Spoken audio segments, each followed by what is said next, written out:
Good evening. I'd like to call this meeting of the Wilson County Board of Education for Monday, February 21st, 2022 to order. Members of the board, next on the agenda calls for the approval of the agenda.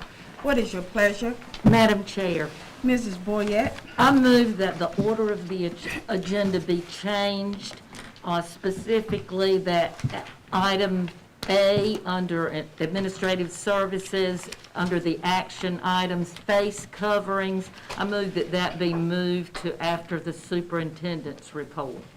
Second. All right, it's been moved by Mrs. Boyette, seconded by Mrs. Barnes and Mr. Breen, that we shift the agenda and move the action item face coverings from the Administrative Services Committee further up on the agenda to follow the superintendent's report. Is there any discussion? Hearing none. All in favor of the motion, let it be known by the sign of aye. Aye. Those opposed, nay. Let the record reflect that the motion carries unanimously. Let me announce that the meeting is being televised on Spectrum and Greenlight, Channel 22, and live streamed through the Wilson County Schools YouTube channel. The public can also view the meeting through the links on the Wilson County Schools Facebook, Instagram, and Twitter pages and the district website. As a reminder, face masks are required during the meeting, and if you do not have one, there are masks on the back table. So, given that, I'm going to ask Mrs. Boyette if she would lead us in the Pledge of Allegiance to be followed by a moment of silence. I pledge allegiance to the flag of the United States of America and to the republic for which it stands, one nation, under God, indivisible, with liberty and justice for all.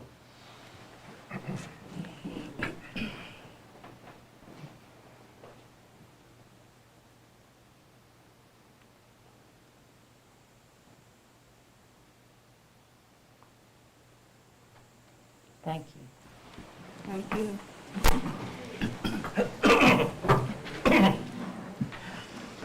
Members of the board, next on the agenda calls for the approval of the minutes of the January 10th, 2022 regular board meeting. What is your pleasure? Madam Chair, Mrs. Barnes? I move that we approve the minutes of the February regular board meeting. January 10th. Regular board meeting. Is there a second? Second. It has been moved by Mrs. Barnes, seconded by Mr. Mercer, that we approve the minutes of January 10th, 2022. Is there any discussion? Hearing none. All in favor of the motion, let it be known by the sign of aye. Aye. Those opposed, nay. Let the record reflect that the motion carries unanimously. Thank you very much. Next on our agenda is a special presentation to be made by Representative Linda Cooper Suggs.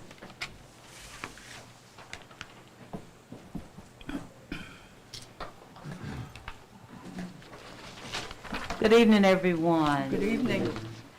Dr. Fitch and members of the board, our Dr. Mills, central office staff, to all of our parents, our teachers, to those who support Wilson County Schools. I greet you this evening, not only for serving as your representative, but also representing our governor for this great state. And I just want to first thank all of you. I know that your job is not easy. I know that these last 2 years have been extremely difficult, not only for you as board members and decisions that you've had to make, but also for parents and others who have had to adjust to what we've been going through these last 2 years. But tonight I'm here for a different reason. I'm here today to congratulate the 3 winners of the high school essay contest put on by my legislative office. The winners of the contest included 3 young men, and we know that they could not be here tonight, but they are being recognized in their respective schools, and some of them have already been recognized. And these young men, 2 of them are from the public school, and one of them is from Greenfield, a private school. The winners of this contest are Lawson O'Hara, who's a junior at Greenfield School, Ron McNeil Jr., a sophomore at my school, Hunt High School, and Malcolm Jones, a junior at Wilson Early College, so therefore it's very diverse. These 3 young men wrote insightful essays about the importance of civic engagement and how we can work across political ideologies to create a better Wilson County. I was extremely impressed with them. While the pandemic has not allowed us to do a large celebration for these young men, as I stated earlier, they are being recognized, and some have already been recognized. We know that we lead these very busy lives, and it can be difficult to be engaged in things outside of ourselves. I am incredibly proud of these young people in Wilson County and honored to have read their work. So I just want us to take a moment this evening to give Lawson, Ron, and Malcolm a round of applause on those wonderful essays that they created.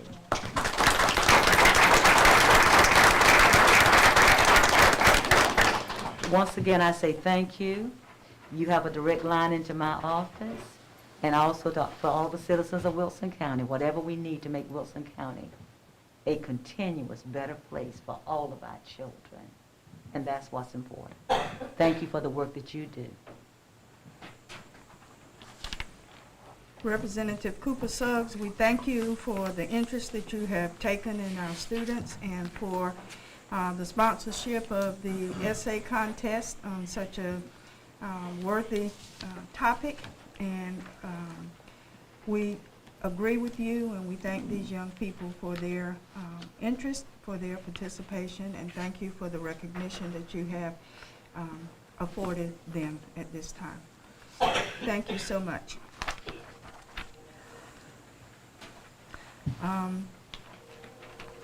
Next is the chairman's report, and I would like to offer thanks to the chair and the board of county commissioners, the county manager, and staff for the joint session that was held on February 3rd with us as the Wilson County Board of Ed, that allows us to revisit issues of capital funding and allows both boards to be working in harmony to benefit our school system and all that are served.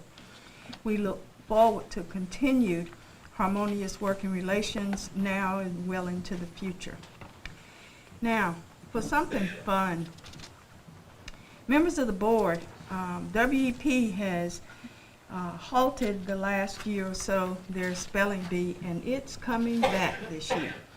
And it's going to be a spelling bee and a trivia night. And we are being sponsored by Pointer Sproul. And this event is going to be, let me refer to my calendar. I think there was a calendar provided for you. It's coming up next month, early in the month. March 3rd. March the 3rd. And we need 4 for our team.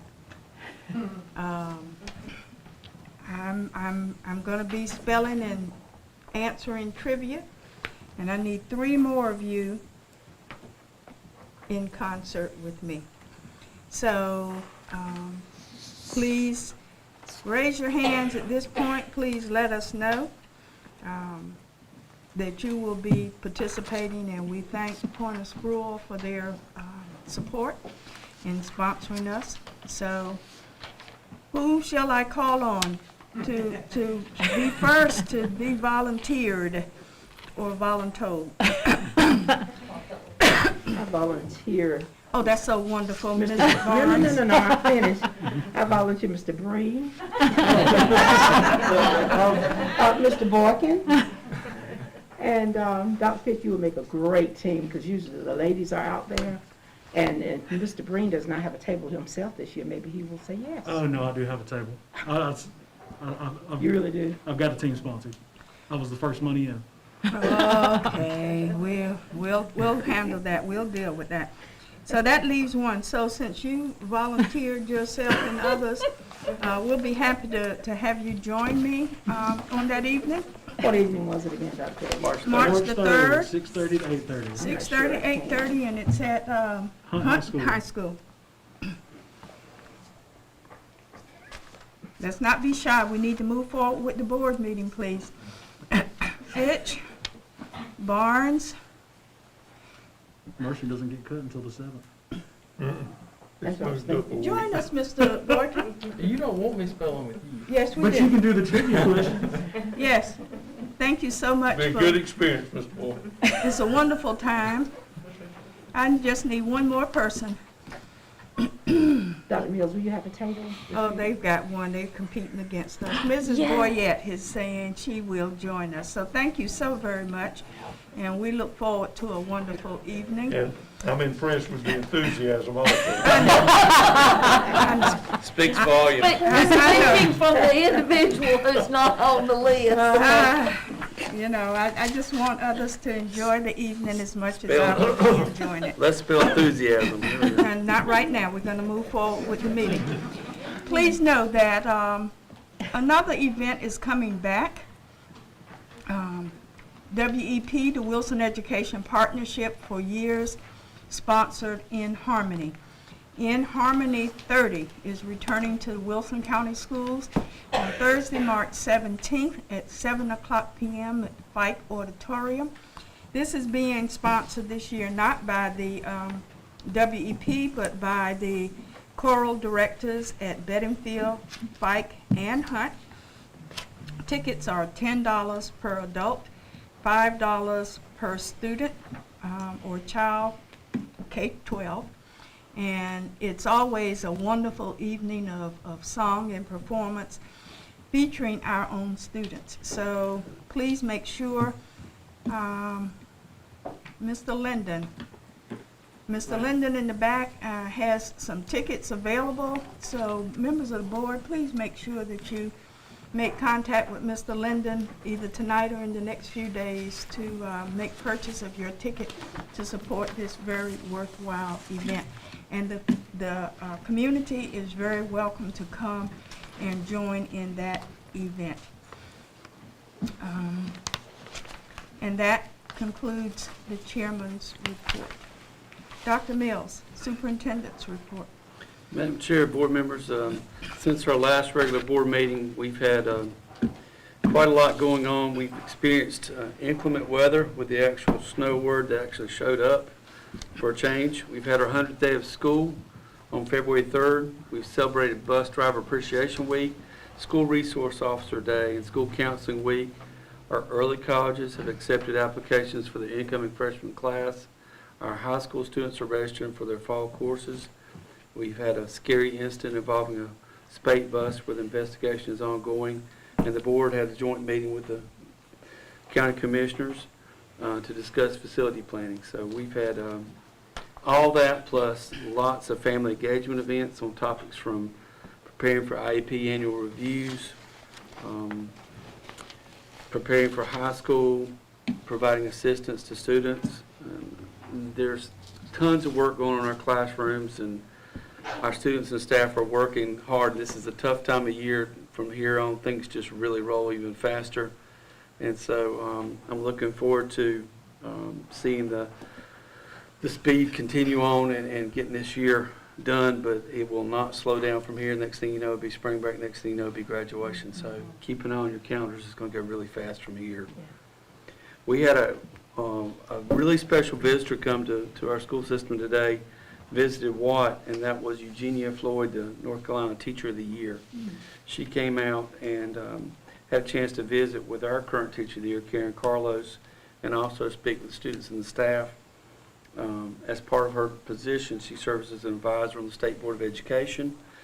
And so in her view, she wants to represent students and teachers and administrators from across the state, so she's visiting every school district to highlight the great work that's happening in our schools and advocate for our students' needs. And so today she was with our Watt folks, and I understand that was a really fun visit, and they enjoyed having her there, and she enjoyed being a part of things. So I'm sure Ms. Lynch has got some pictures she'll be posting them for you to take a gander at. Just a few reminders for upcoming events. I won't even go into the spelling issue again. But Excuse me, what was the time on that again? 6:30. All right. Kindergarten registration, told you it's going to go fast, begins March 1st. So we'll be encouraging families to register their incoming kindergartners throughout March. Process will be online, and more details we're going to be sharing with you in the next few days, but it is that time to start getting our kindergartners registered. Spelling bee and trivia night, that's enough. We're also in the process of planning a teacher job fair mid-March. You'll hear more about that soon. So the last thing I have, board members, is that we had our joint meeting with commissioners and we talked about next steps. So we need to schedule a work session to talk about next steps and facility planning. And so I can select some dates and send those to you, or we can look at some dates now. What would be your pleasure? Let's look at some dates and. Send them to us. Okay. Yeah. Okay. I will take care of that. I would suggest the sooner the better. So I would like to do it earlier in March than later. So I'm going to send out, and Ashley and I will work through calendars in Linda's absence to do that right away. Okay. Madam Chair, that's all I have. All right. I have a question. Yes, ma'am. Dr. Mills, do we also have Special Olympics this year? That we have, was that high school? I've not heard anything to the opposite, but I can double check. It's usually a little later It's not this when the soon. warm, Mhm. March or April usually. It's been moved around a couple times, so I'll double check. All right, we have altered the agenda, and so we are now going to be dealing with face coverings.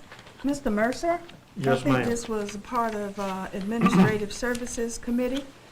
Yes, ma'am. This afternoon, the Administrative Services Committee met with our Wilson County Health Director present and others, and a report from Dr. Williams regarding COVID reports and our status. And as it stands, I think we have 2 students and 2 teachers in the entire county that are affected at present. That's correct. Yes, sir. And after much discussion, and all board members were present, although the committee consisted of only 4,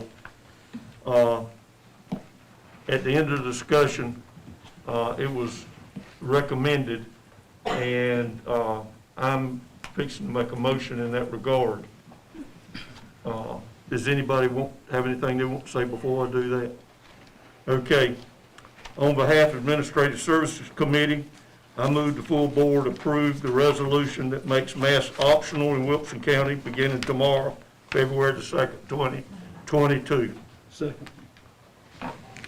It has been moved by Mr. Mercer, seconded by Mr. Breen, that we approve the resolution that has been presented to you by the administration, making face mask optional to begin tomorrow, Tuesday, February the 22nd. Is there any discussion? In part of that discussion this afternoon, and there have been emails and messages that have been sent to members of the board, to myself, to some in favor of keeping the mask mandate in place, some in favor of making the face mask optional. We did hear the report from Ms. Ellen with the health department. We do know that Wilson is still in the red, but the numbers are going down. And there is action within the legislature in order to make it such that the masks do become optional, awaiting the governor's signature, and a different date was in discussion in regard to that. But given those points and other points that were made, the the wish of the committee was to move this forward to the full board, as was just done by Mr. Mercer in his motion, which was seconded by Mr. Breen. If there is any other discussion point that needs to be made, please feel free to share your comments, concerns, or questions in regard to the resolution that is being proposed to be acted upon. Madam Chair, Mrs. Barnes? my vote, when we do vote, will be hinged upon the recommendations of our local health director, because we have relied upon her heavily to direct us as we have gone through this long, lingering mask or not mask process. And I do know that she deals more with the facts and figures than I would as an individual, keeping up with all of the governor's wishes, et cetera, et cetera. I just want to make that comment before the vote is taken, so everybody will know where my vote stands. Okay, and I believe that is part of that discussion, and the question was asked of Ms. Ellen, the health director, her feeling and recommendation in that regard, and she was on the affirmative of making masks optional. If I'm not mistaken, is that correct? Yes, ma'am. All right. That is correct. Are there any other points or questions to be raised? I just wanted to comment also. All right. It's taken a lot to get to this point, and also with us wearing our mask and social distancing, being vaccinated, I think that's what has got us to this point. And I think with the students, it's going to be a relief for them also, and parents. The concern I had was also about the date being March 1st or March 7th. But after our discussion that we had, decided that it's probably best to go ahead and begin it now, because I think that is something that has been pressing, and I think to this point now, we need to make that decision, and still also thinking about the students that are, that are not vaccinated, and compromised students and teachers and parents. We still need to be safe and be mindful of them. But I think that everyone's going to be relieved after this. All right. Any other comments, questions, or discussion points? Hearing none. All in favor of the motion to become mask optional for Wilson County Schools, please let it be known by the sign of aye. Aye. Those opposed, nay. Nay. Let the record reflect that the motion carries 6-1 with Fitch, the dissenting vote. Thank you very much. Next on our agenda is the opportunity for the public to give their input. And we do note that there are several persons who have signed up in regard to the mask mandate, and so you will have an option of your 3 minutes, or the option of, with the action that was just taken, of relinquishing your time. But each person is granted 3 minutes for his or her presentation. This portion of the meeting is for the board to hear matters of interest from the public. However, obscene or vulgar statements, personal attacks, and statements reasonably perceived to be disruptive or imminently threatening to the orderly operation of the meeting shall not be permitted. We have 15 people who have signed up to address the board. The first person on the list is Ms. Lara, regarding mass choice. Ms. Lara? Ms. Cornetta, are you serving for my time? Yes. Thank you. Hi, thank you so much for your service, all of you, each one of you, and thank you for your time. My name is Ms. Lara, and I've been a member of the community of Wilson for 14 years, and I'm a mother of 4. I'm not from around here, but decided to stay and make this my home because Wilson is such a great place to raise a family. A place where children aren't generally rushed to grow up too quickly, and where they can have a chance to experience a real childhood. I may not be a resident by default, whose family has lived here for generations or 100 years, but I am a resident by choice who chose to put down roots and raise my family here because I love this city that I now call home. I value how diverse Wilson is. There are people from all walks of life with all kinds of backgrounds, opinions, and values, and I'm very happy to be a part of a diverse city, family, and church. I take pride in the fact that I can understand and respect the values of others when they differ from my own. And I have dear friends whose beliefs and perspectives differ from mine on almost every issue, and I honor them because people's choices are their own. Freedom to choose is what connects us together in humanity, and diversity of those choices in our city is what makes us so strong and so beautiful. That diversity is equally represented in our student body, and I come to you today with great respect to express my concern as a mother about these mask mandates, which we just talked about, and I want to thank you for allowing our children the mask choice and the freedom of choice. I think of all the kindergartners who are learning and trying to struggle to read, and all the middle schoolers who are completing their running tests and able to breathe as best they could. And because of your decision tonight, they won't have to struggle with those things anymore, but they get to choose with their discernment how they see fit. And of the state's 115 school districts, 64, and now as of tomorrow, 65 will be mask choice. And our city government webpage says that we encourage anyone visiting to take the individual precautions they deem appropriate. And I thank you also for allowing us to be the case for the families and children in our schools as well. Our students are smart and our families are strong. And thank you for respecting them. And thank you for listening. Thank you. Next is Tyler Dean regarding face masks.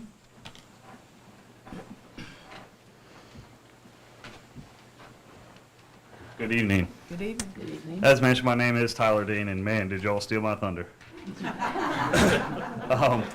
There are still certain concerns that I have within the COVID protocols that are going on within our schools. My third grader was wearing a mask from 7:30 to 2:30 every day, with the only exception being at lunch and at recess. Even then, it's upon conditions. The issues that I still continue to have are that at recess, she can only play with her class. She's not able to interact with other students of her own grade level. All she can do is stand across the playground and wave at her best friend. She currently is eating lunch in her classroom. I can't imagine any teacher that signed up to be a lunch monitor, but she's currently eating lunch in her classroom. I can't visit her anymore, which was always something that I really treasured, and I'm not able to bring her a special lunch on her birthday. I have a child that's in the pre-K program at Hunt High School. We've been exceptionally proud of that program. They prepared my oldest daughter very well for kindergarten. We can't speak high enough of the program. However, the things that she's going through is perhaps the most troubling. At 5 years old, she's also required to wear a mask for 7 hours a day. She's not allowed to play with other children. She cannot give hugs and is even isolated when she's on the playground. If we were talking about inmates in custody, 8 hours of isolation would be something that we would be having problems with as an Eighth Amendment violation. I do appreciate you guys taking the consideration of masks that have been sent into you and the decisions that you made today. I just encourage you to further those and take a look at the other restrictions that would place upon our children and see if there are those options in those regards. Thank you, guys. Thank you. Anna King requests to make mask optional for students. Hey, my name is Anna King, and I have 3 girls at Frederick Douglass Elementary. And I want to thank you for this opportunity, as well as thank y'all just for your care for our community and for our students. The fact that y'all are on the board discussing these matters shows how much you care for our students. And really, I just wanted to speak on masks and how I've watched my children walk into the classroom and how ineffective I had seen it in the classroom. And I thank y'all tonight for voting to make it optional. I know a lot of my the students in my girls' classrooms really don't wear masks correctly or have been forced to wear dirty masks throughout the day. And it's just, it has not been a good learning experience for them in many ways, as I've talked to the girls and how it's affected their learning. So I do thank y'all very much for the decision you made tonight. Thank you. Priscilla Morello, in recognition of Maurice Barnes.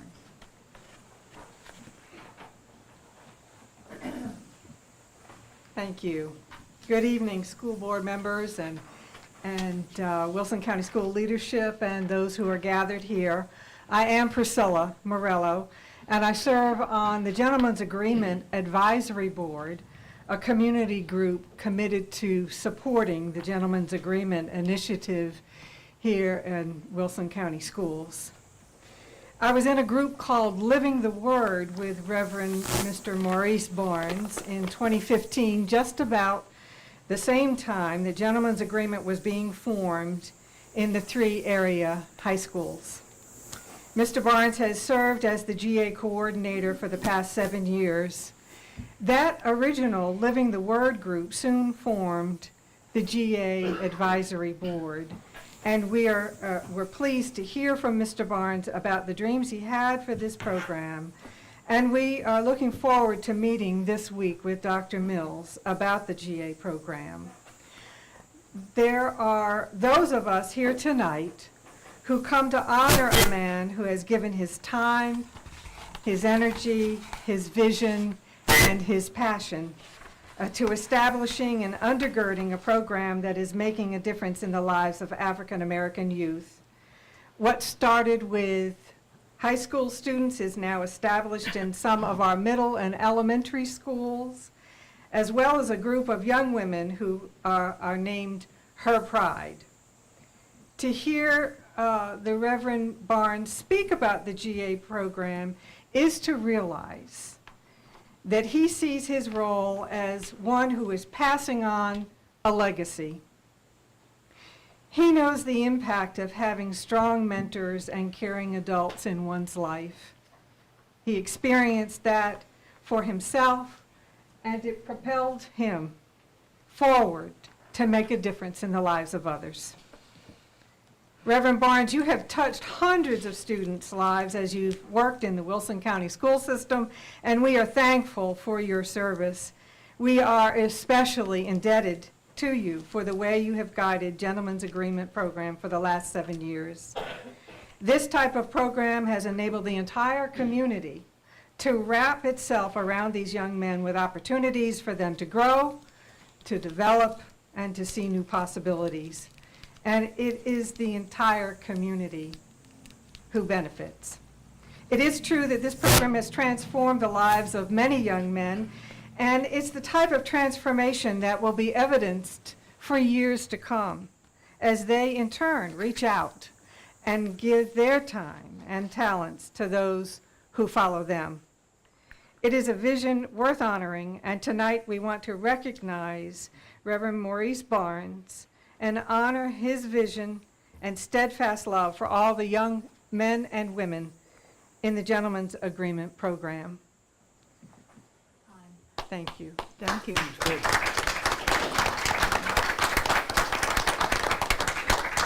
And, Thank you. and do you have LaToya, Reverend Brewington? I do. She has something to present. Ms. Brewington?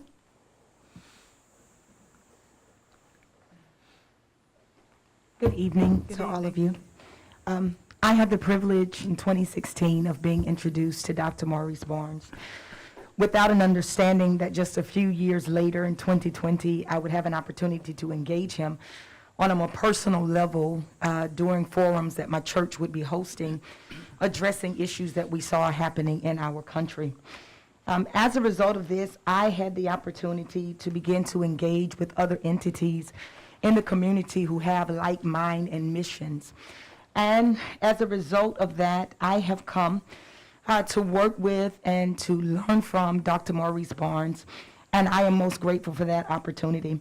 While I've been privileged to learn from him and to share with him, I'm sure that many of you, other educators and students as well, especially those who have participated in Gentlemen's Agreement and Her Pride, are most grateful for the imprint and impact that learning from Dr. Barnes has afforded each of them.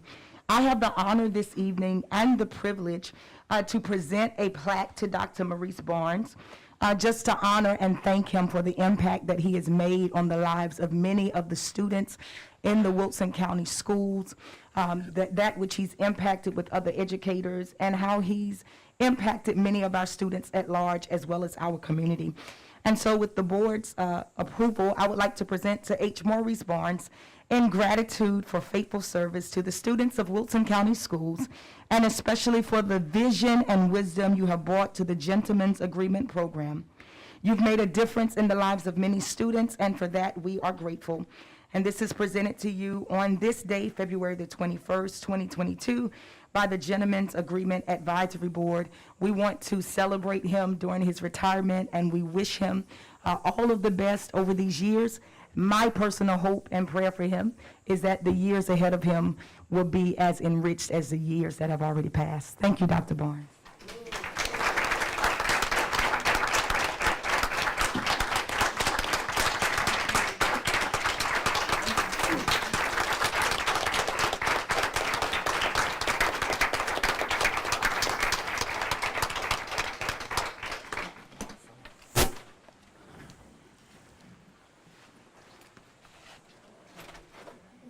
Thank you, Ms. Morello and Pastor Brewington. Members of the board, you know that we have truly embraced the gentleman's agreement concept. We have nominated it on several times for both statewide and national recognition. We have had gentleman's agreement be presented at the state level and at the national level. And each time it was presented, it was well received by the audiences that were being addressed. And so we do thank Reverend Barnes for the work that has gone on. He and all of the others who have worked diligently with Gentleman's Agreement in re-implementing her pride. And we look forward to the renewal of that program as we come out of pandemic mode and get to go further into the program and the efforts that it has afforded to the young men as well as the young women in our school system. So thank you so very much. The next person on our list is John Kyle, expressing concerns of educators. How's everybody doing? Great. So, just want to tell y'all I appreciate everything y'all do. I know most of you. Miss Boyle is my teacher. Makes me old, not her. So, I come with the thoughts of the teachers. My wife's a teacher, and a lot of our friends are teachers, and we do a lot of things for the teachers. So, there's a few things that I'd like to bring up that maybe will help give you guys some ideas of thoughts. The TAs, they all deserve to be 100%. I see them and they have to leave early, they have to go, they leave a teacher without help. Some of these teachers need that help. Depending on if you could be in an EC classroom or a regular classroom, but these teachers need that person. As a mechanic, I know what good tools are worth. And those TAs are one of the best tools the teachers have. So that's that on those. The other thing, a lot of the TAs talk to me, and they have to stay after school to drive buses. Just, they're good people, trust them with my children, but they also have to stay late after they get off the bus because they have to get in their time for the day. So these teachers are coming in 30 minutes before the buses, staying an hour after the buses, just to sit in their cars because they have to get in that time. So that's just one of those things that I'd like you guys to think about because these they are valuable members of what we do here in Wilson County. And I'm sure most of y'all have been teachers, so y'all know exactly how difficult their jobs can be and how good it is to have them. So it's always a good thing to look out for those who look out for us. Without the teachers, there's no me, there's no you, there's no students. So they are definitely the most prized possessions we have. And then we also have I saw on the agenda already that there's a talk about teacher pay. Well, of course, we all know that. I'm pretty sure every one of you in here knows that. There's an issue with the teacher pay, and something will eventually get done about it. And hopefully, this is something that you guys are looking into. Another thing with that pay, the teachers are going and spending, my wife spends probably $500 to $600 a year on her classroom.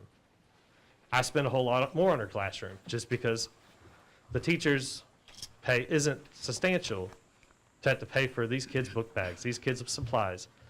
So I'd like for you guys to look into where we can get some money, some more monetary funding to give these teachers more supplies. get them the tools that they need without it coming out of their pockets. I know the Chromebooks and stuff have got rid of books for the most part, which I prefer books, and a lot of these teachers would too, but the teachers, they still have to buy pencils, they still have to buy notebooks, book bags, all sorts of different things, and I know I would appreciate it, and I know they would appreciate it if it's looked into just trying to give them a budget that they can actually utilize, and I appreciate it. All right, thank you.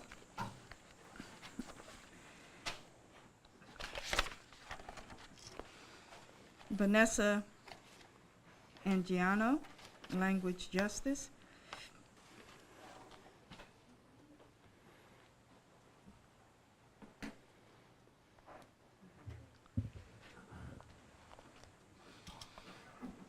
Hi, my name is Vanessa Aguilar.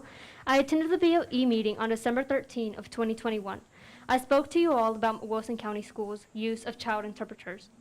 I received a response letter to my public input and felt gaslighted. You responded with, if you didn't feel comfortable interpreting, you should have declined to do so.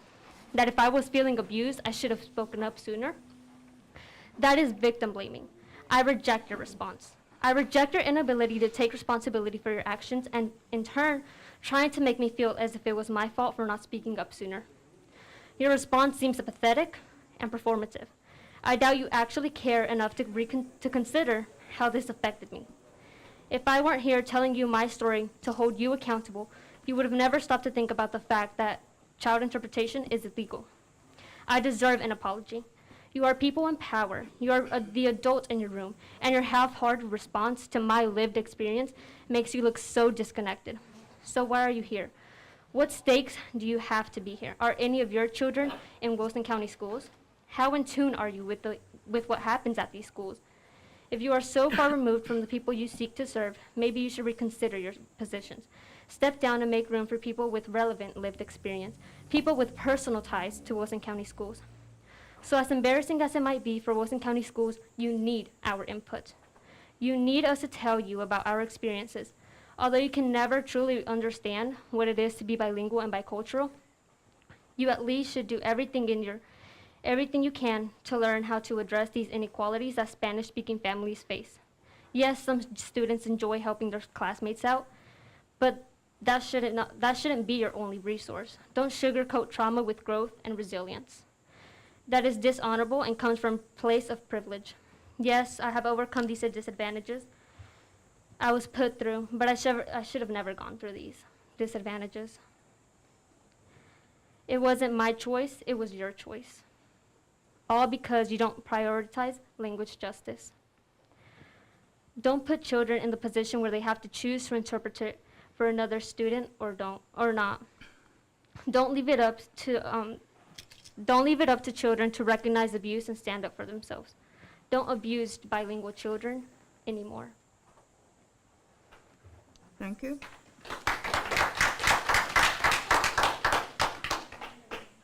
Susan Guzman, terminology. Good afternoon. My name is Susana Gonzalez and I am a sophomore at Hunt High School. Today I wanted to talk to you about terminology. There are so many terms that are used to refer to my community, and I think everyone here doesn't feel 100% sure on what terms we prefer. You don't know whether to call us Hispanic, Spanish, Mexican, Latino, or Latinx. I understand that that is directly correlated to the lack of representation here, but I can give you all a brief racial equity training.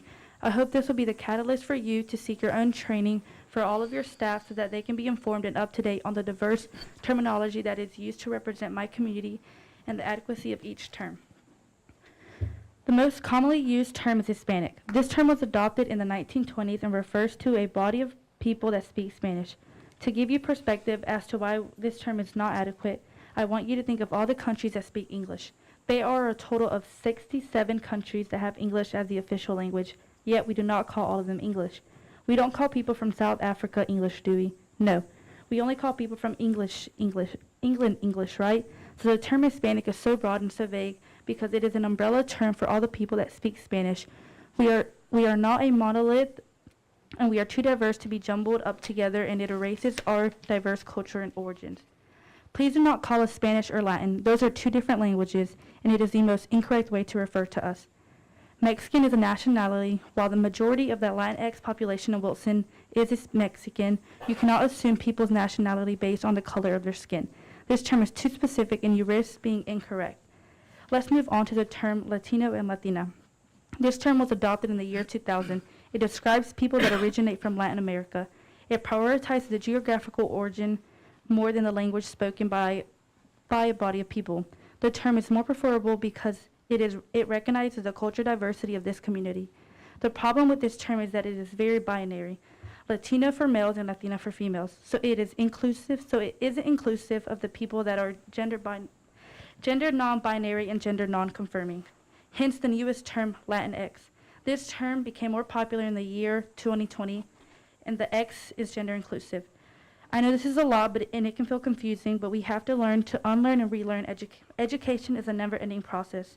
Can you imagine if we did things the same as we did in the 1920s? Women couldn't vote, black people will still be enslaved, so please do not fight change and progress. Do the work, adapt, and develop your students and staff to accept that it is everyone's best interest not to fight change, but instead to embrace it. Thank you. Emily Lazo, Student Safety. Good evening. I hope you are having a great day, and thank you for your time and everything you do. My name is Emily Alessandra Lazo, and I am a freshman that goes to Wilson Early College Academy. Today I have came on behalf of myself and others that attend WECA. I won't get into much details, but a few weeks ago, my friend was sexually harassed on Wilson County grounds. To be more exact, the WECA campus. Many students, including my friend, have went to the principal, St. Clair, and asked for help. All she was told to do was to stay away from him, and there's not much that he could do. But we all know that's not true. He is also in 3 of her classes, which I am in 2 of those. How is it possible to stay away from him when you are in such a small classroom? There is no consequences for sexual assault, and she has to see him every day, all day. Several other students have gone to St. Clair and asked if he have gone to St. Clair, and he was mad that others were finding out. So how am I to understand that the schools and administration would prefer her to stay quiet or to keep it a secret? I have decided to come today because not only me but other students do not feel safe, respected, or protected. You have failed us as a whole. What am I supposed to do? I have come in hope that you would be aware on what's going on in your schools. Sexual assault goes unpunished. Victims have seen their abusers every day, and students are asked to keep quiet. And the administration does nothing. Once again, I would like you to hold your people accountable for their actions. Thank you for your time, and I hope you will consider helping the students that face sexual assault in Wilson County schools. Thank you.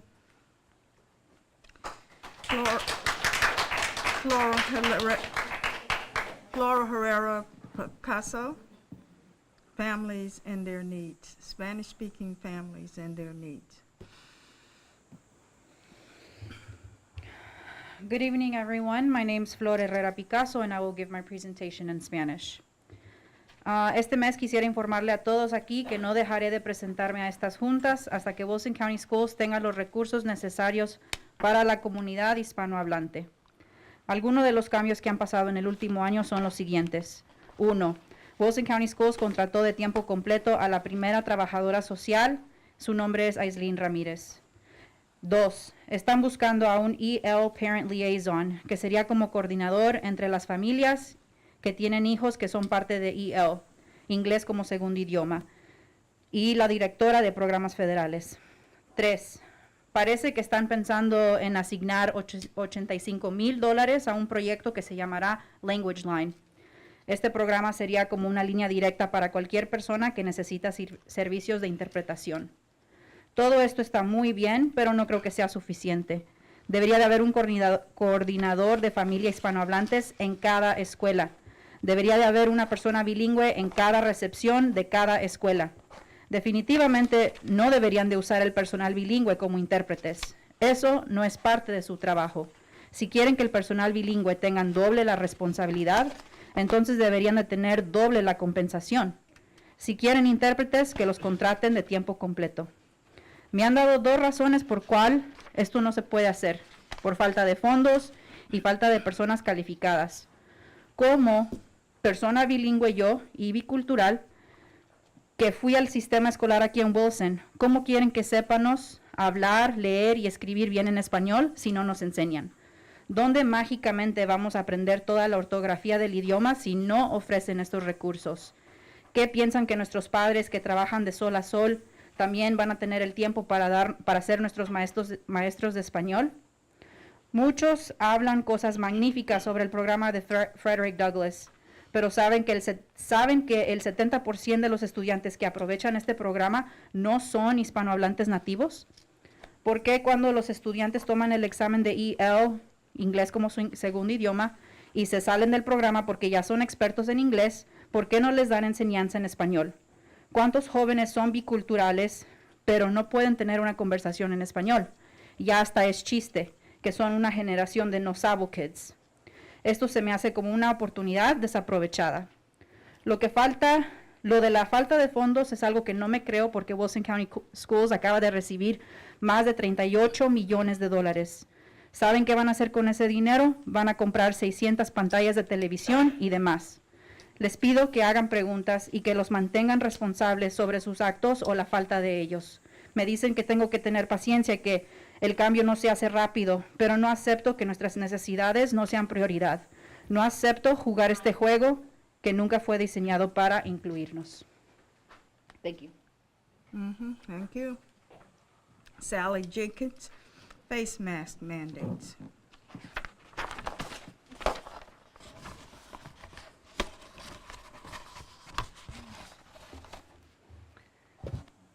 Good evening, and thank you for allowing me to address the board tonight on the topic of mask mandates in our schools. My name is Sally Jenkins, and I have grandchildren in 3 different Wilson County schools. They, as well as other students, have expressed disdain over having to wear these face coverings. One, when I asked if they were allowed to take off the mask, before I even finished asking the question, answered an emphatic no. The same 6-year-old says he cannot breathe in it, and he was not the only one. And one 5th grader said it is torture. Several said that the mask hurt their ears, and I can relate to that. One middle school student says school literally feels like prison now. Another student was having a hard time getting her teacher to understand and answer, so she momentarily lifted her mask to answer the question and subsequently was sent to in-school detention.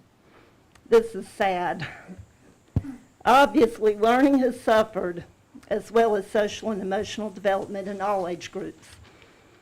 Now, aside from the harm caused to our children by the mask, let me give you some other compelling reasons why lifting these mask mandates makes sense. Whereas children of all ages, by and large, are not developing severe illness leading to hospitalization nor death from COVID-19, and especially the Omicron variant. And whereas statistics have been skewed concerning COVID cases in children, particularly of children in hospitals with COVID. What I mean by that is it was revealed that oftentimes the COVID infections were incidental and not the cause of hospitalization.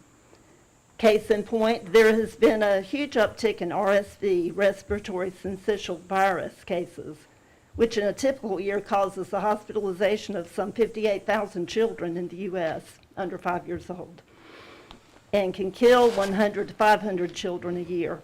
And whereas many doctors believe this uptick in RSV cases may be due in part to the masking and social distancing of children, which understandably decreases the natural immunity to various viruses like RSV.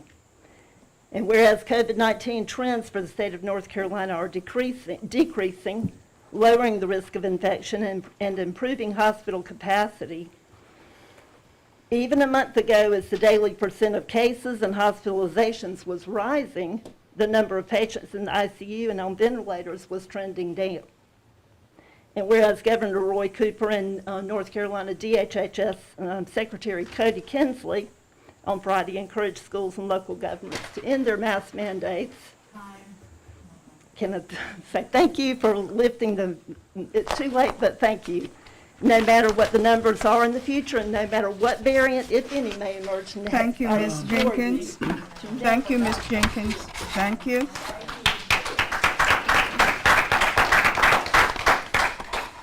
Elizabeth Herrera regarding Casa Azul educational events.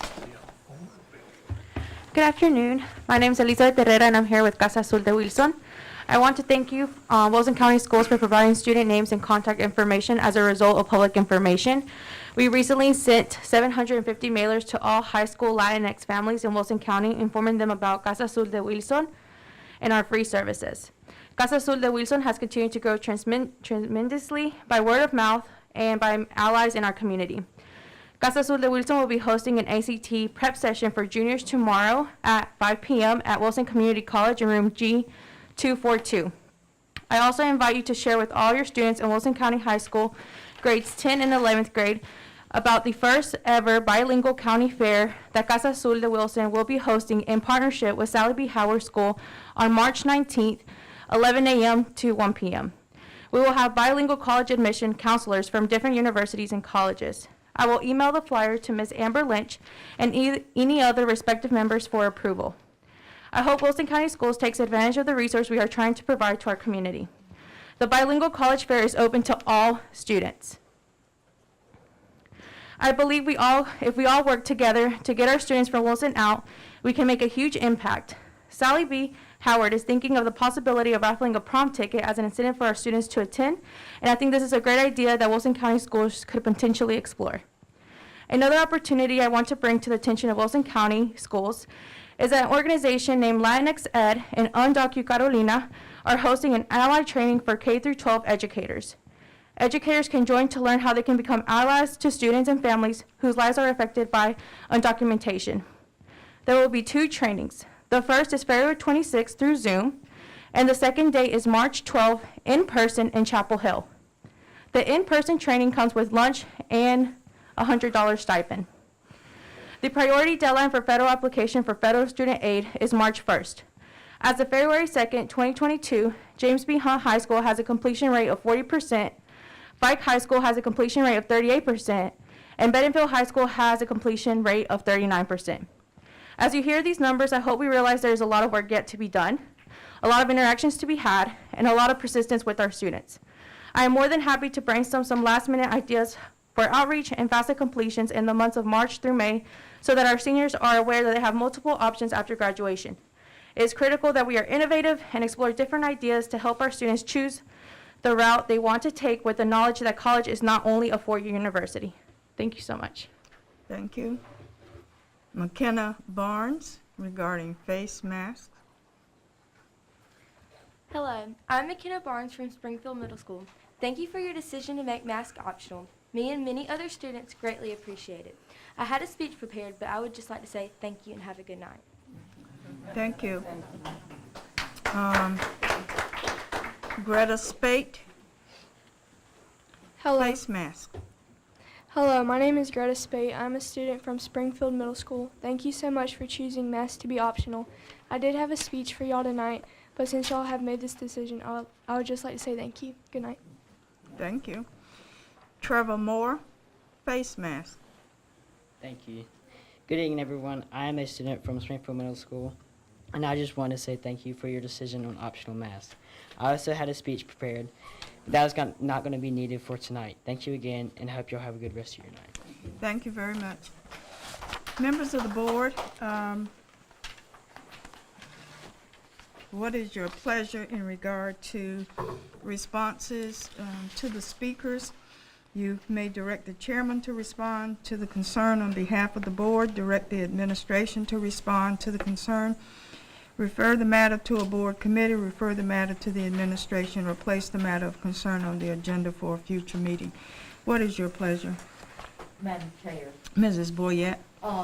One of the items that was mentioned, we could clarify as part of our information today, that children will return to the cafeteria to eat on, wasn't it February the 28th? 28th. February the 28th, so that, for just public information. Yes, so that beginning at that point, they will not be eating in the classroom again, but in the cafeteria. Pardon me? I said, thank God, my kids are tired of eating it. Okay, well, that was part of our discussion, and so that will be. What is your pleasure in regard to the response to the speakers this evening? Madam Chair, Mrs. Powell? I suggest we refer it to administration. I agree. All right. Dr. Mills, you are directed, and there are the names and information. And please, as you mark your calendars, please know that Mrs. Powell, you asked about Special Olympics. It will be held on April the 7th at Hunt. Thank you. You're welcome. Thank you, Dr. Mills. Sure. All right, we will now go to the committee reports. Human Resources Committee, we have an information item as well as an action item. Mrs. Barnes, I'll turn this over to you for your committee report. Good evening, board members. The Human Resource Services Committee met this afternoon at 2:30 p.m. Members present were Mr. Borkin, Ms. Boyette, Mr. Mercer, Dr. Fitch, Dr. Mills, and other administration.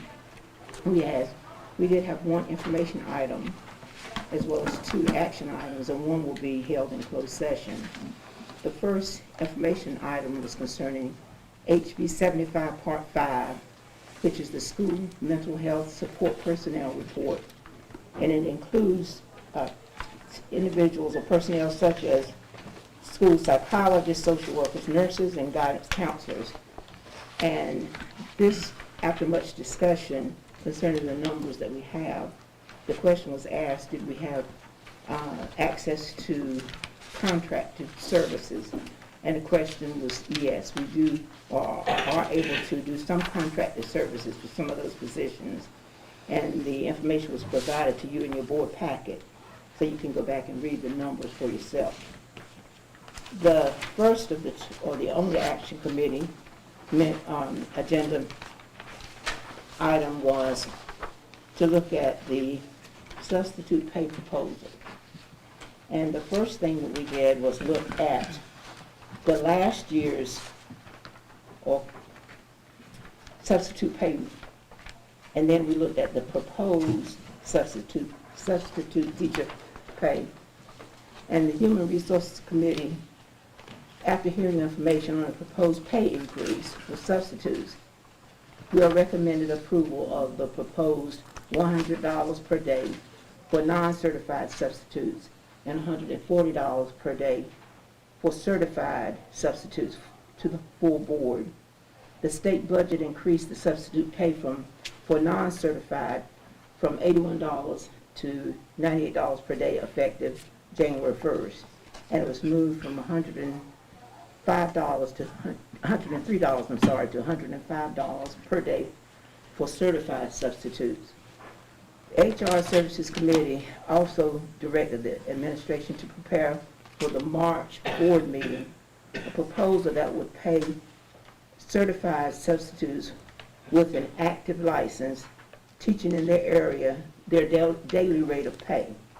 And the committee also suggested that the administration prepare a proposal that would pay stipends to teachers that provide support for substitutes in terms of preparing lesson plans and other areas to yet be determined. So that was the substance of our meeting. We're asking for full board approval for us to accept the proposed pay increases as presented by administration and to have them to look into the other stipend offerings. Is that a motion or a That's a recommendation? motion. Second.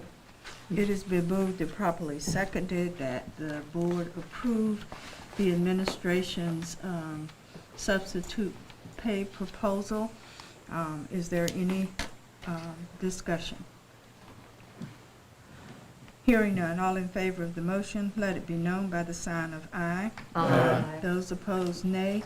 Let the record reflect that the motion carries unanimously. Madam Chair, I did want to go back and say that we did talk about the TAs, the pay that they receive when they're substituting for their certified teachers, and it is at $164.33 per day. All right. Anything else? That'd be all. All right. Then next we'll move to the Administrative Services Committee. Mr. Mercer. Thank you, Madam Chair. We had quite a long committee meeting today.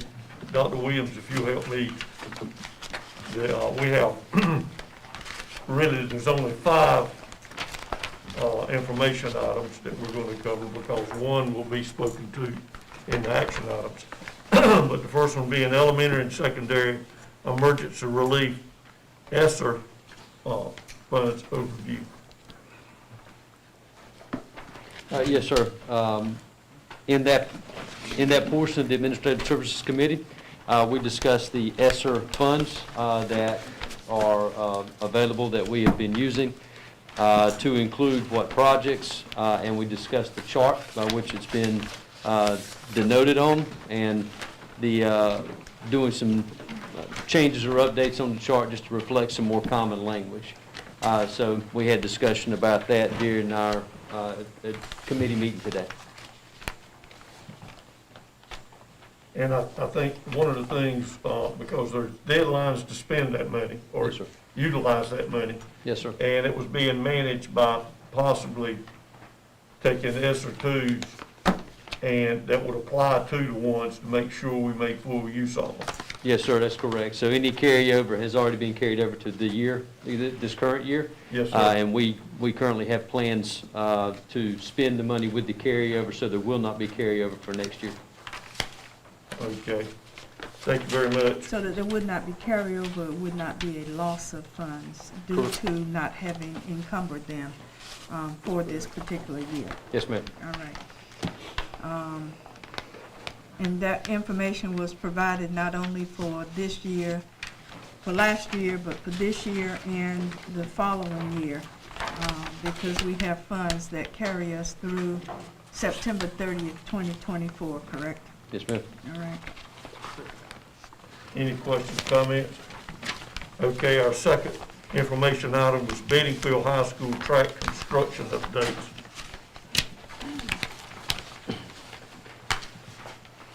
Yes, sir, we just provided an update for the Bedingfield High School track. In that update, shared information that pre-bid meeting was held today at 11 a.m. at Bedingfield High School. The due date for the bids is March 7th at 3 p.m., and the bid opening will be at the Facility and Maintenance Department immediately thereafter. Based on the results of the bid opening, a contractor recommendation will be brought to the board on May 21st, at the board meeting on May 21st. And after May 21st board meeting, there will be a notice to proceed on or about March 25th. I may have said May, but March 25th. Substantial work completion estimated for August 1, with final completion scheduled tentatively for 30 days after substantial work completion. Thank you. Yes, sir. Any questions, comments? Okay, our third information item was contract that was requiring board notification. Yes, sir. This contract for $38,500. This is for Dari Incorporated, and this is for asbestos removal, Barnes Elementary School, during the Phase 1 construction portion that will be going on at Barnes Elementary. Any questions, comments? Wilson Academy of Applied Technology construction updates. And that's one we all get to see. Yes, sir. That's correct. We did discuss that if you drive out to the construction site over on the Lee Motor Campus, Wilson Community College, you'll certainly see steel beams have been brought up. We've got some roofing started, concrete being poured, so a lot of activity and a lot of progress being made over at the new Wilson Academy of Applied Technology building. It's fantastic if you get a chance to drive by and take a look at it and watch the work that they're doing. Our contractors and those that have been working on the project have done a tremendous job and are doing very, very well as far as timeline. Timeline at this particular point is still February of 2023 for completion. Thank you. And now, the COVID-19 update.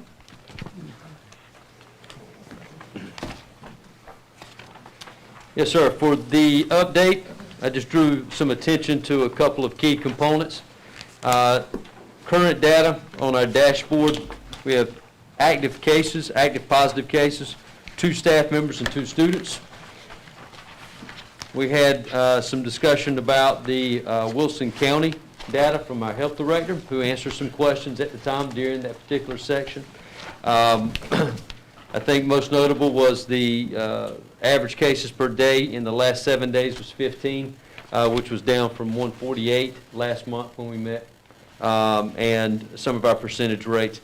It was 10.6% positivity rate in the last 7 days. There's some vaccination information, and I can certainly go back over that if you'd like, but biggest pieces were our toolkit update. Wanted to make sure that we touch base on our toolkit update. So North Carolina Department of Health and Human Services, the K-12 Public Schools Toolkit, which is what our guidance has been from the very beginning, had an update on February the 10th, and I gave a summary of that toolkit update.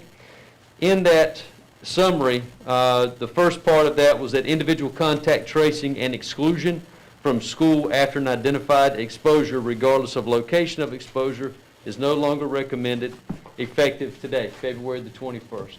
So based on the toolkit guidance, the quarantining and identifying and contact tracing is no longer recommended by DHHS, which will affect our protocols that we utilize in the schools. The toolkit does recommend notification of a positive case, and that can be done individually, it can be done by a group, a class, or it can be done whole school. So for our protocol, what we will be doing is, if we have a positive case in a school, if it is an elementary or middle school, then we'll be doing an all-call to that grade level, notifying that grade level there was a positive case. And for high schools, we will do an all-call to the school to notify the school that there was a positive case. We'll continue to enter the information on our tracker, so our dashboard will still stay active. It'll still stay up, so you'll be able to identify any positive cases by school just like you do now. So there's no changes on that particular portion. There are no changes in regards to handling cases of symptomatic individuals. All of that is still the same. There's no changes there. And there were no changes in regards to if a person has been confirmed positive for COVID. So 5-day quarantine, when they return from the 5-day quarantine, masking for days 6 through 10.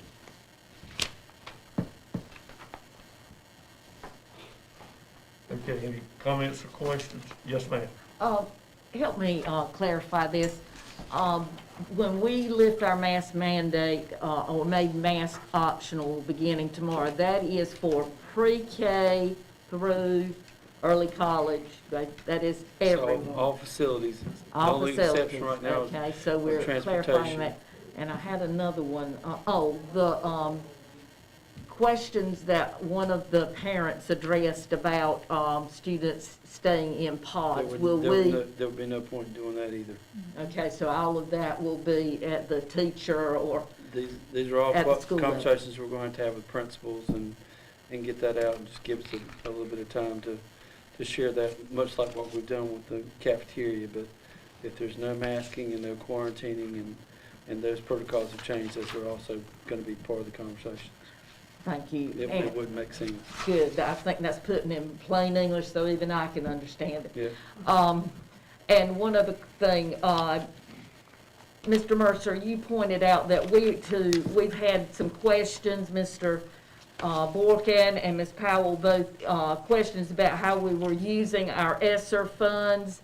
And so we're going to put that in language that is easy to understand and give it to the newspaper, put it on our website so that everyone and anyone that is interested in how we are spending the ESSER funds will be able to have it at their fingertips. Yes, ma'am. Thank you. Now, in regard to what you just asked about masks, that still does not, optional is not on the buses, No is that buses. correct? No, not Or- until that guidance is changed. Okay, That's still required That's what I was- outside of us. okay. That's what I was gonna CDC. speak to, and I, or particularly me, but someone should have mentioned when we said mask mandates are optional, we should have footnoted that it would be on school buses. It's in And the- at least things should have been mentioned, so we can get that word to the schools and get it out. We did mention that in a phone call that Ms. Lynch sent out earlier about the transportation. It was in that message, and it also went out as an email, and it'll also be on our website, and we'll also But- put that information elsewhere, but that is still guidance that we cannot go against in terms of direction that we do not have authority over for transportation. But my concern at this point is we need, and you send it out by phone and so forth. It's If we could, Already gone. if the schools could reinforce that tomorrow, We can do that too. I would appreciate that, because, We'll be having some conversations tomorrow about a couple different I things. mean, someone could interpret that the mask optional would mean not understand that, and if they don't get a call or whatever. I think if people would just be patient enough for us to share what we need to share, which I think is what people want to hear, but regardless, we still need to share the information to everyone, which we sent in a call tonight as soon as we could to share so people could plan. But again, lunchrooms on the 28th, we needed time for our food service staff to prepare. There are still some pieces, there's still some stuff out there that's outside of us.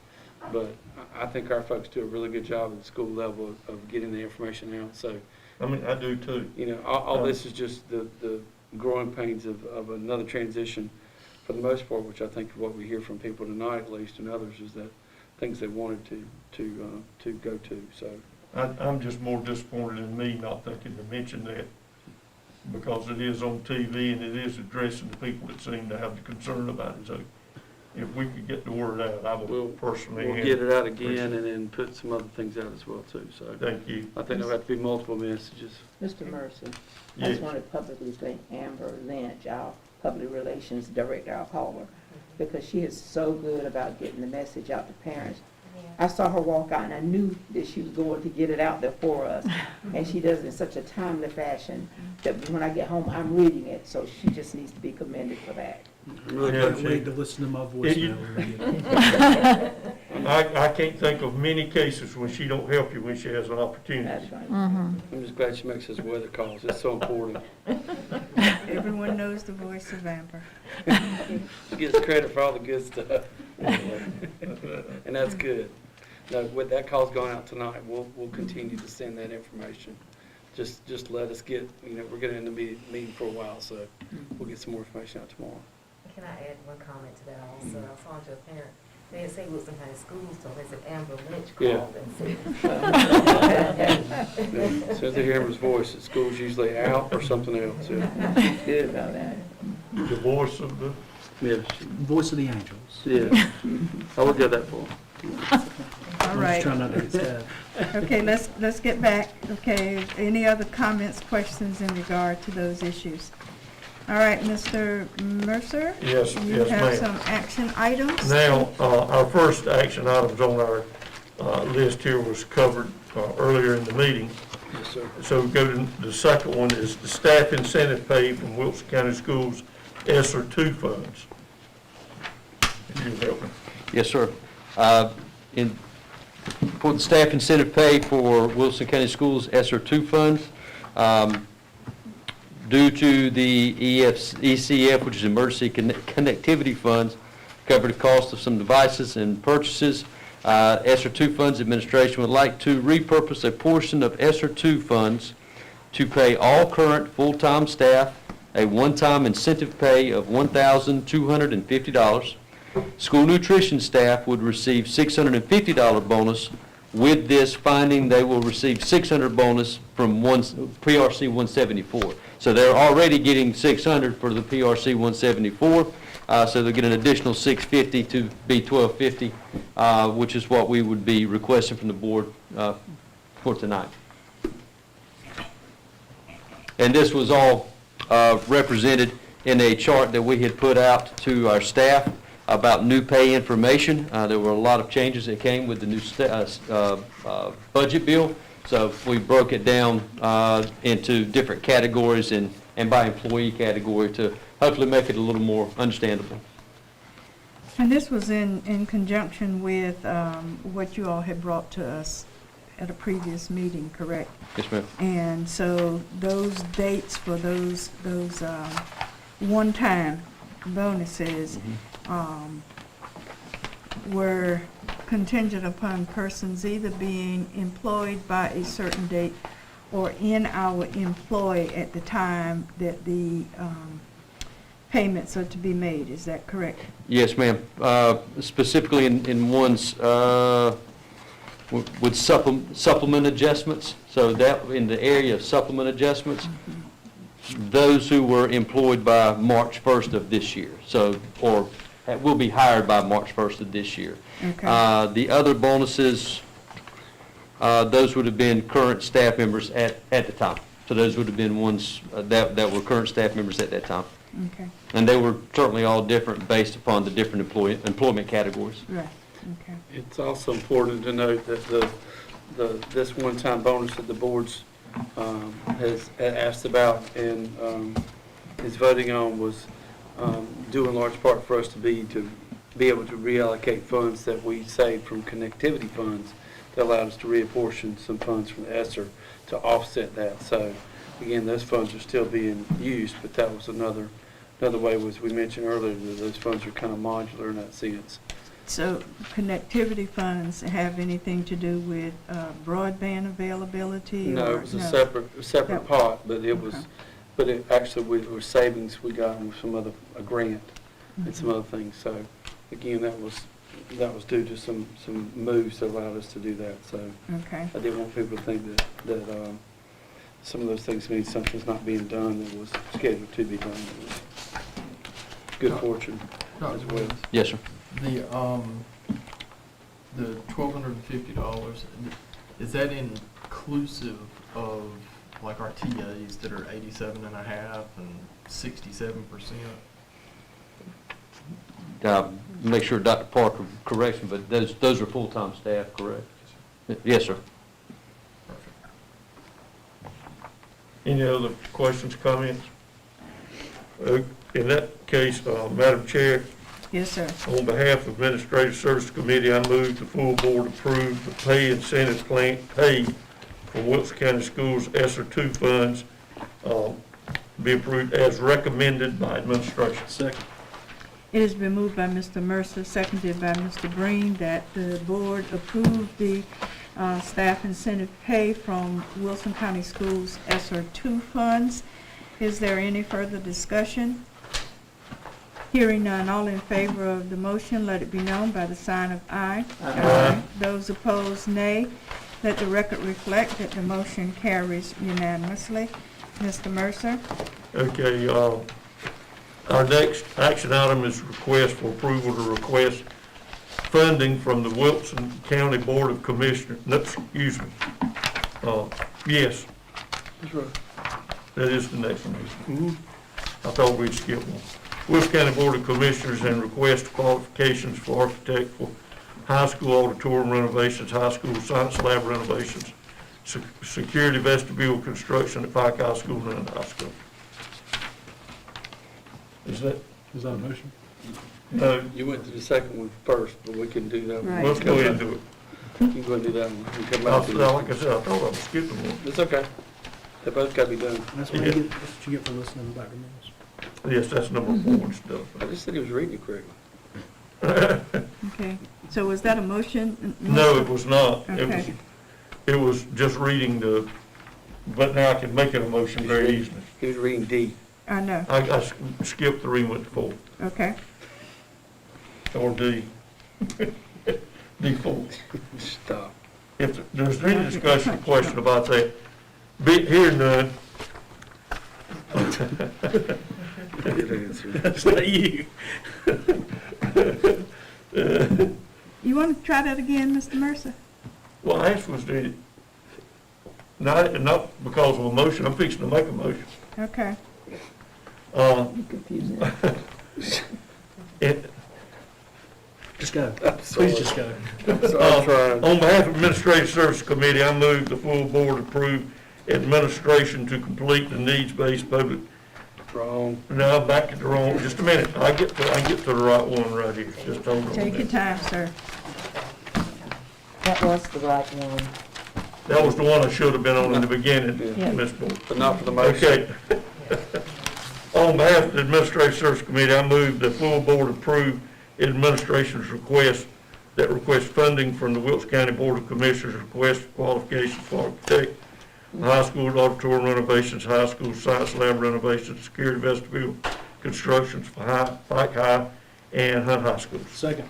It has been moved by Mr. Mercer, seconded by Mr. Breen, that the board approve the request to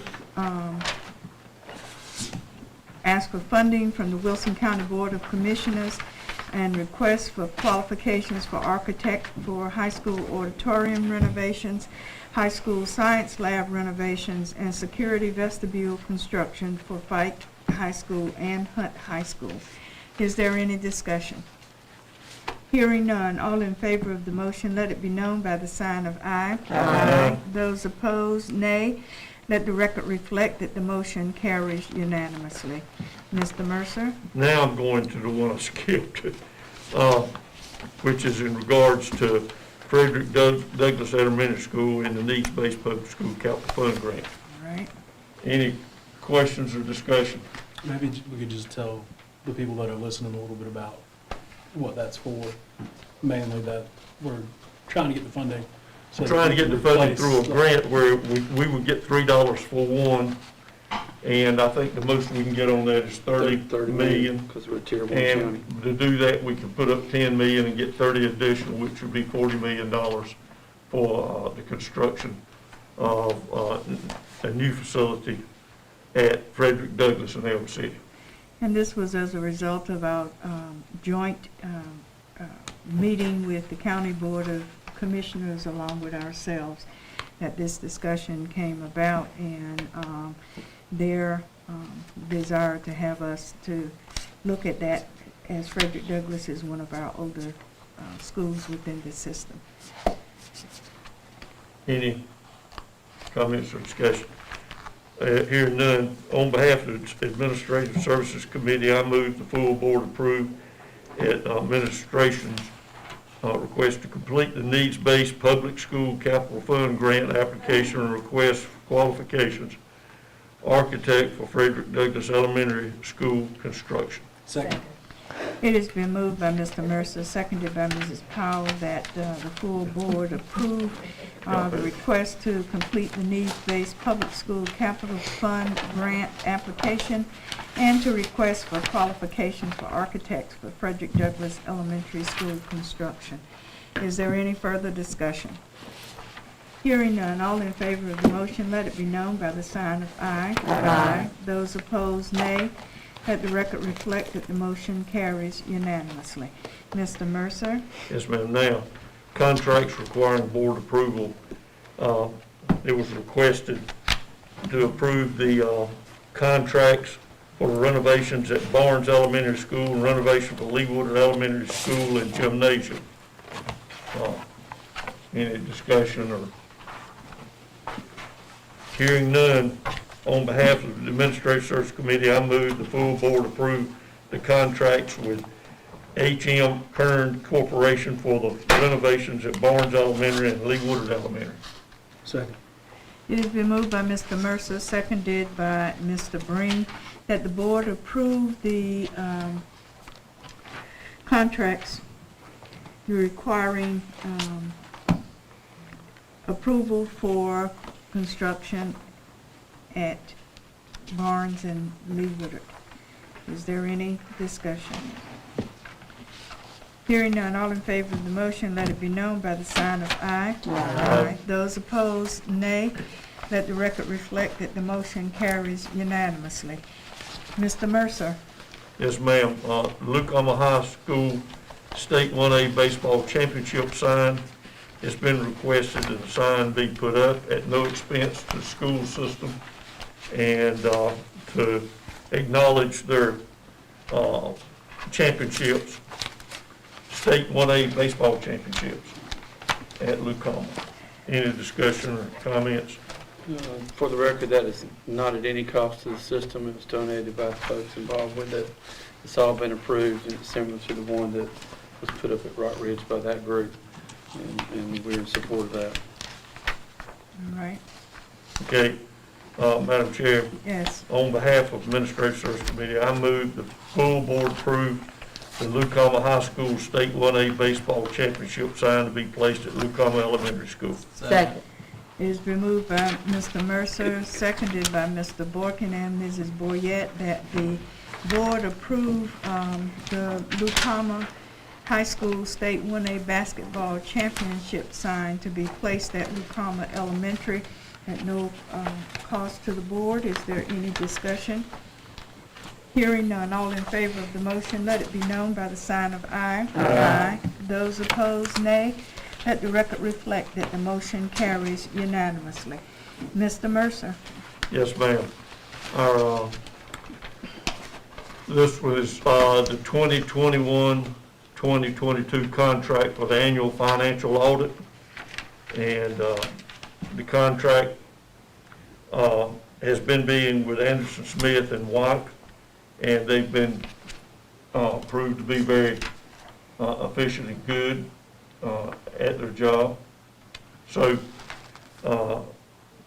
if there's no discussion, on behalf of the Administrative Service Committee, I move the full board approve the 2021-2022 contract for the annual financial audit to Anderson Smith and White as recommended by administration. Second. It has been moved by Mr. Mercer, seconded by Mr. Breen, that the board approve the 2021-2022 contract for annual financial audit with Anderson, Smith, and White as recommended by the administration. Is there any discussion? Hearing none, all in favor of the motion, let it be known by the sign of aye. Aye. Those opposed, nay. Let the record reflect that the motion carries unanimously. Mr. Mercer. Yes, ma'am. And our last one, our budget, regarding budget amendments, there were 4. State Amendment 101 increased the budget by $7,599,612.97 for items such as salaries, benefits, supplies, contract services, etc. Any questions or comments about Amendment 101? Hearing none, the Federal Amendment 301 increased the federal budget by $13,898,062.63 for items such as salary, benefits, supplies, contract services, etc. Any questions, comments? Hearing none. Local Special Revenue Fund, which is 401, increased the budget by $846,965.97 for items such as salary, benefits, supplies, contract services, etc. Any comments?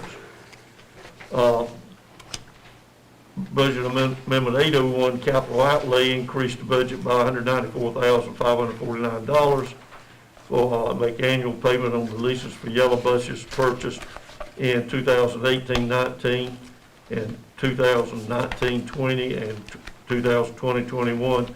The state is responsible for replacement of yellow buses, as noted. Any questions about that?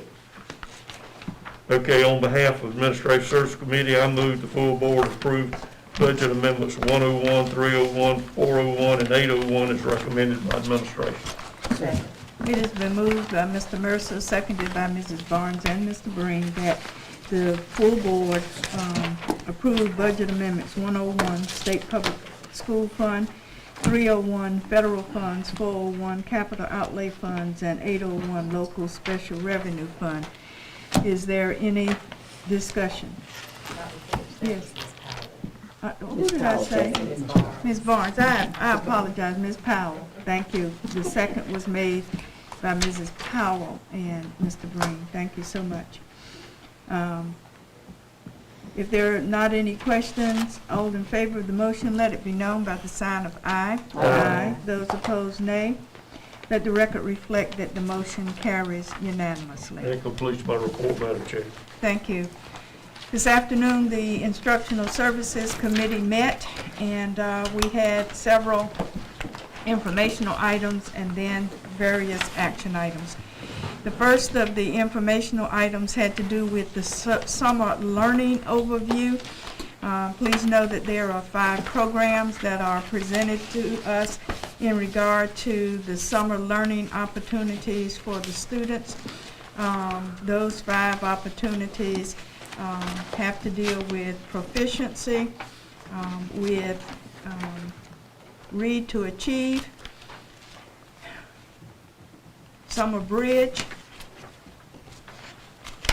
Summer Accelerator, and did I do 5 or did I just do 4?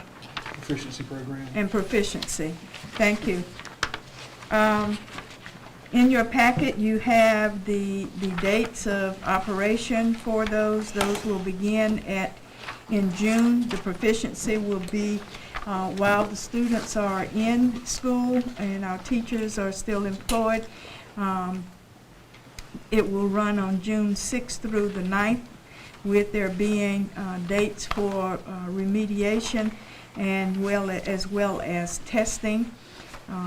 That will take place between 8 and 1 at the elementary level, between 8:30 and 1 at the middle schools, and between 7:30 and 12:30 at the high schools. The locations would be at all of the schools involved. Then we have our Summer Scholars Program, which is an invitation-based program to students. It runs June 20th through June 30th, and again the week of July 11th through July 21st. There will be no Friday instructions and no program instruction during the week of July 4th. The hours will be between 8 and 1:30, and this will come out of our ESSER funds. The locations are yet to be determined. The third program is the Read to Achieve program, which is mandated by our legislature for those students in grade 3 who do not meet the requirements of reading level proficiencies, and with invitations to students in grades 1 and 2 who do not meet their end of the year reading goals. They are invited to attend. This will run from July 11th through August the 3rd. The date will be 8 o'clock to 1:30, and the locations are to be determined. PRC 85 is the code for that funding. Then there's the Summer Bridge program for students who are entering grade 6, grade 9, and grade 12. It's going to be project learning for some, and it's going to be dealing with college and career choices for the high school students. This will run July 24th through August the 9th from 8 o'clock to July 24th to August the 9th from 8 o'clock in the morning to 1:30 in the afternoon. The locations are to be determined, and this will be through PRC 176 or your CTE program code. And the last is the Accelerator program, which is for students who are entering grades 6 through 12, where they are being introduced to CTE classes and credentialing assessments being done at the high school level. This will run between July 24th and August the 4th from 8 o'clock till 1:30 in the afternoon. Locations again to be determined, and this is also going to be out of CTE funding. On February the 28th, from 4 o'clock to 5 o'clock, there will be a virtual information session for our teachers. This session will be recorded and posted via email for those who are unable to actually participate or attend the live virtual informational session. So those are our summer options that are provided. Next on the agenda, some revised policies for first read. Revised policy 4316 that deals with student dress code. Policy 6340 regarding transportation service and vehicle contracts. Policy 7720 employee political activities. And policy 8305 federal grant administration. Members of the committee were asked, and other board members were asked if they had any questions. There were no questions that were raised in regard to this. This will come back to the full board as a second read at our next board meeting. Madam Chair. Mrs. Boyette? I had a couple of Oh, questions that's right. on the 43. Yes. 16. The student dress code, yes. Thank you. And those were, again? There was just a grammatical. Double negative sentence on. In 10, and then in 11, I asked to get principal input Right. on how, To be enforced. how Okay. how this was enforced.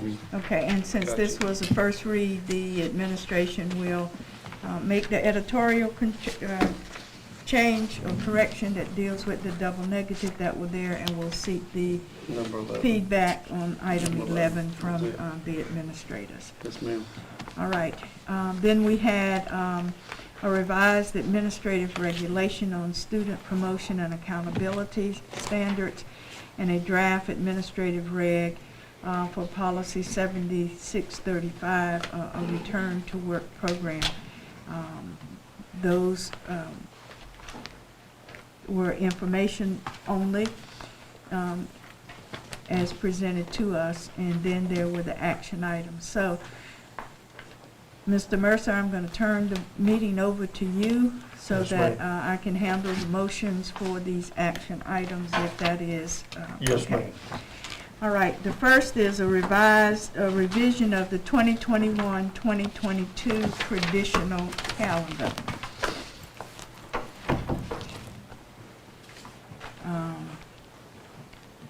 Let's see if I can find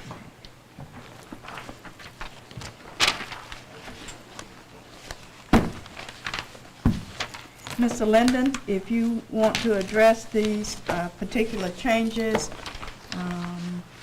I'll let you come join us at the front table between Dr. Williams and Dr. Parker, if you would. Yes, ma'am, thank you.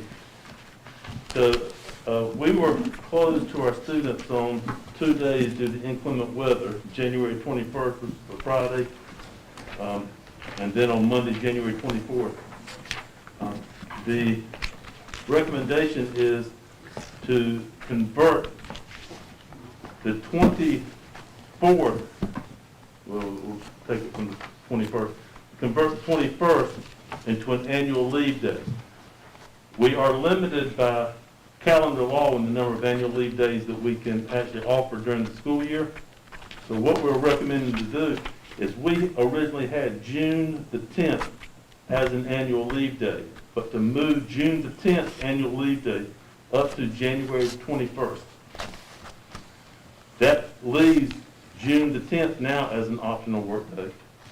And we converted January the 24th to an optional work day. There are no limits to the number of optional work days that we can put into the calendar, but there were limits on the number of annual leave days, so we had to do a one-for-one switch to that. Okay. So members of the board, do you have any questions in regard to this revision of the 2021-2022 traditional calendar? Madam Chair. Yes, Ms. Boyette. One of the things that help everyone, remind them, when we add those optional teacher work days, like we're talking about doing, that allows teachers, like beginning teachers that don't have days saved up, so that they can work on those days and not lose pay when we are closed on the, like for the snow days. So that is an advantage to all of the teachers that don't have that, so that helps us. Correct. Thank you, ma'am. All right.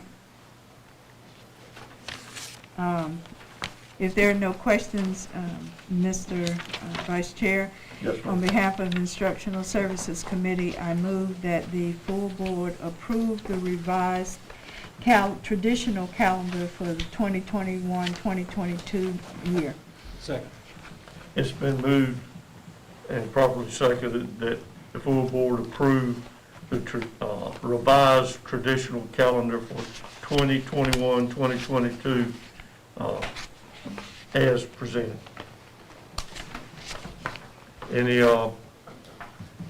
Any comments, questions? Hearing none, all in favor, aye? Aye. Opposed? It carries unanimously. Next, Mr. Vice Chair, is the revised calendar for early college for 2021-2022. Mr. Linden? Madam Chair, we are recommended to do a very similar switch for the early college calendar. The difference here is that the annual leave day at the end of the year on the early college calendar was on May the 19th. So our recommendation is to take the annual leave day from May 19th and move it to January 21st, leaving May 19th now as an optional work day, and as we did on the traditional calendar, converting January the 24th to an optional work day.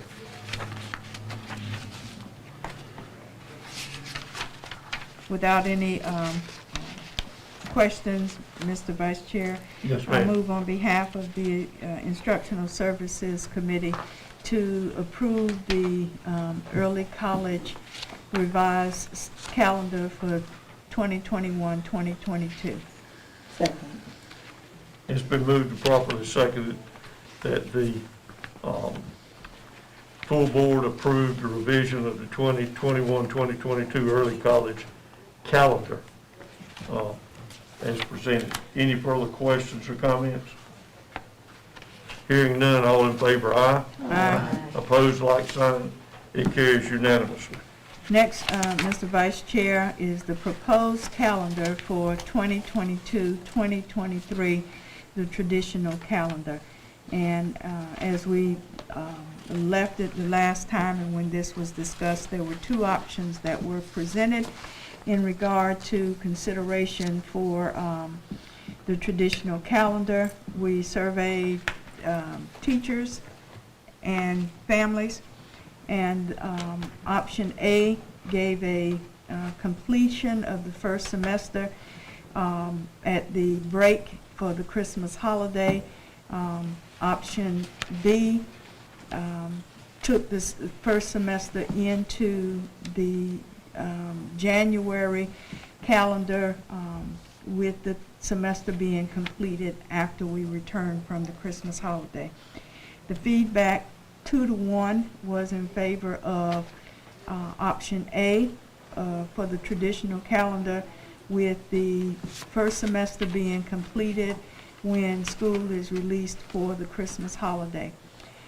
With that in mind and following the discussion, it is the recommendation, and therefore, Mr. Vice Chair, I move on behalf of the Instructional Services Committee that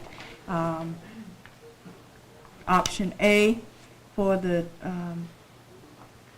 2022-2023 traditional calendar be approved. A second.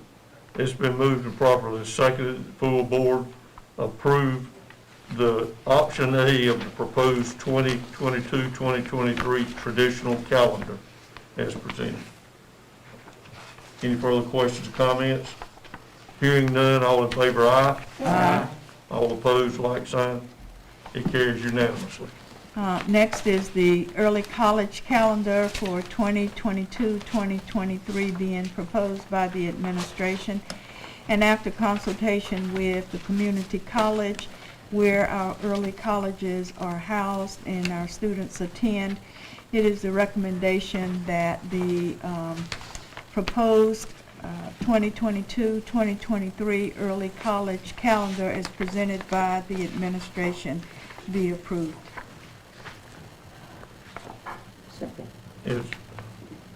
It's been moved, did we get a second? Ms. Barnes. It's been moved and properly second that the proposed 2022-2023 early college calendar be approved as presented.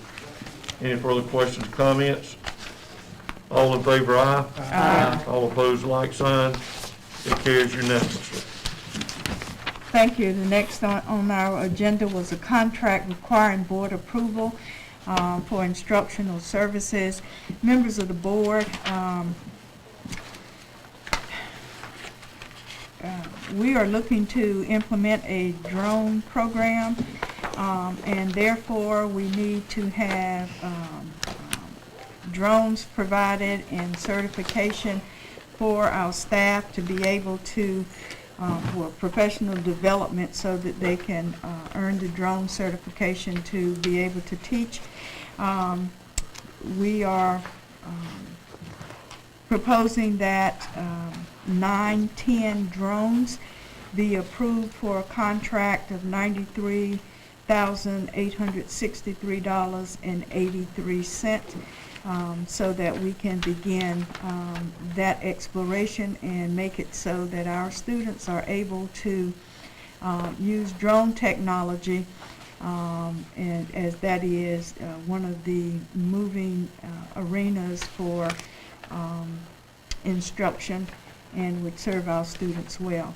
Therefore, on behalf of the Instructional Services Committee, I move that the full board approve the contract with 9-10 drones in the amount of $93,863.83.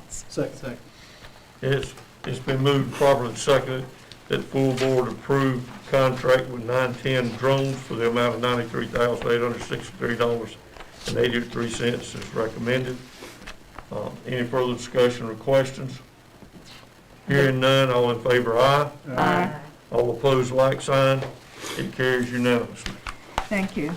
And members of the board, at our last meeting, we had 11 policies that came to us as a first read. It is whatever minor changes were made or comments made have been addressed. And on behalf of the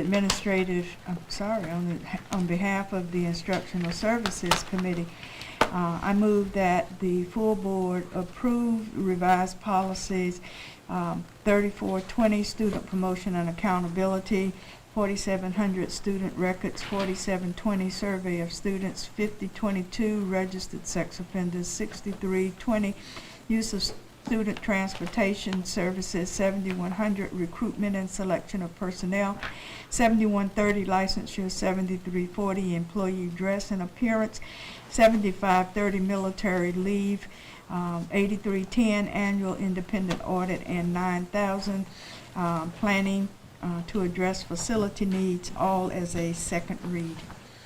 Second.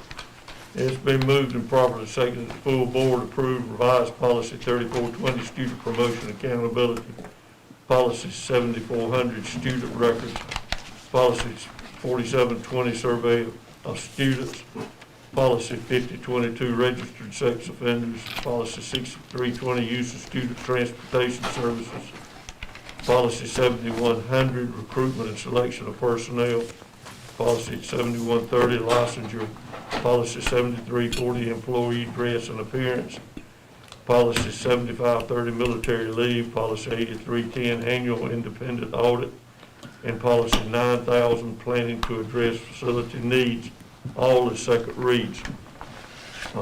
Any further discussion or questions? Hearing none, all in favor, aye. Aye. Opposed, like sign. It carries unanimously. Thank you, Madam Chair. All right, thank you. Members of the board, the next item on our agenda is for discussion and information, the 2022 North Carolina School Boards Association Legislative Committee Service. The School Boards Association Board of Directors is inviting each local board to nominate one of its members to serve on NCSBA's Legislative Committee. Any board member who is interested must be able to commit to attending 2 in-person meetings on July 22nd and September the 12th, as well as a virtual meeting on October the 6th. Board members should complete an application that is attached and return it to Dr. Mills's office by March 16th. And at the March 21st meeting, the names of the board member applicants will be provided so that the board can take official action to nominate an individual. The board must submit its nomination by March the 23rd to NCSBA. I know that we have had others in the past who have submitted their application. Unfortunately, were not selected because this goes out to all school boards across the state, and there is a selection committee. And I would ask at this point if there are any persons on this board who might be interested in serving on that legislative committee. If so, we will give you the application, or it should be in your packet, and we ask that you complete the application. Are there any takers at this point? Hearing none, we're going to move forward. Mrs. Barnes. Madam Chair, Yes. I move that Wilson County Board of Education go into closed session to consider confidential personnel matters as provided in North Carolina General Statutes 143-318.11A1 and 6 and 115C-319 through 321 to consider confidential student matters as provided in North Carolina General Statutes 143-318.11A1 and North Carolina General Statute 115C-402 in the Family Educational Rights and Privacy Act 20 U.S.C. 1232G to consult with the Board of Education attorney to preserve the attorney-client privilege as provided in North Carolina General Statutes 143-318.11A3. Second. It has been moved by Mrs. Barnes, seconded by Mrs. Boyette, that the Wilson County Board of Education go into closed session to consider confidential personnel matters as provided in North Carolina General Statutes 143-318.11A1 and 6 and 115C 319 through 321 to consider confidential student matters as provided in North Carolina General Statute 143-318.11A1 and North Carolina General Statutes 115C 402 and the Family Educational Rights and Privacy Act 20 of the United States Code 1232G to consult with the Board of Education attorney to preserve the attorney-client privilege as provided in North Carolina General Statutes 143-318.11A3. Is there any discussion? Hearing none, all in favor of the motion, let it be known by the sign of aye. Aye. Those opposed, nay. Let the record reflect that the motion carries unanimously. We are now adjourned.